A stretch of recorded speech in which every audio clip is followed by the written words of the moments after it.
কাটিগড়ার সিদ্ধেশ্বর জিপিতে আঞ্চলিক সদস্য পদে ভারতীয় জনতা পার্টি মনোনীত প্রার্থী রাহুল কুমার দাম বিজয়ী হয়েছেন। সোমবার শিলচর থেকে ফেরার পর চৌরঙ্গী স্থিত শ্রী শ্রী সত্যনারায়ণ মন্দিরে দলীয় কর্মী সমর্থকরা রাহুল কুমার দামকে নিয়ে উল্লাসে মেতে ওঠেন। আবির খেলায় মত্ত হন তারা। রাহুল কুমার দাম এই জয়ে সকল ভোটারদেরকে ধন্যবাদ জানানোর পাশাপাশি জেলার সভাপতি রূপম সাহা, মণ্ডল সভাপতি বিশালাক্ষ দেব সহ অন্যান্য নেতৃবর্গ ও কার্যকর্তাদের প্রতি কৃতজ্ঞতা জ্ঞাপন করেন।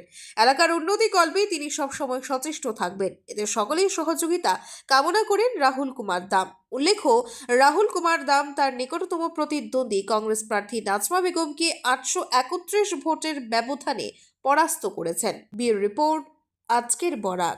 নমস্কার। এই অঞ্চলের সমগ্র ভোটারদেরকে আমার আন্তরিক অভিনন্দন।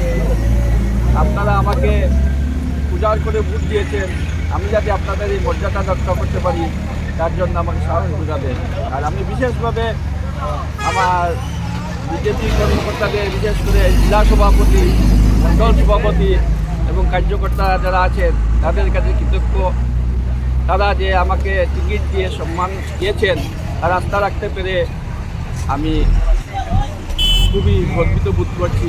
আগামী দিনে আমি ওদের মর্যাদা রাখতে চেষ্টা করব। আর বিশেষ করে বিশালাক্ষ দেব, রপন দেব, অসীম দত্ত এবং আমাদের আরও কর্মকর্তা আছেন এবং আরেকজনের নাম বলতে হয়, যিনি আমাদের কাটিগড়ার বিজেপির গার্জিয়ান নির্মলেন্দু চক্রবর্তী, উনি এবং ওরা সবাই আমাকে সাহায্য করে দেওয়ার জন্য ওদেরকে আন্তরিক ধন্যবাদ এবং কৃতজ্ঞতা প্রকাশ করছি। আগামী দিনে আপনাদের সেবায় যাতে নিয়োজিত থাকতে পারি এটা আমাকে আশীর্বাদ করবেন, ভগবানকে বলবেন আমাকে এই জন্য শক্তি দিতে, মর্যাদা দিতে। ধন্যবাদ। LIC जिंदगी के साथ भी जिंदगी के बाद भी। আজই আপনার পলিসি করতে যোগাযোগ করুন লাইফ ইন্স্যুরেন্স অ্যাডভাইজার সৌমিত্র পালের সাথে। যোগাযোগ নম্বর 9864012438। সুধী দর্শক, আপনারা আমাদের আজকের বরাক ইউটিউব সাবস্ক্রাইব এবং ফেসবুকে ফলো করতে ভুলবেন না কিন্তু।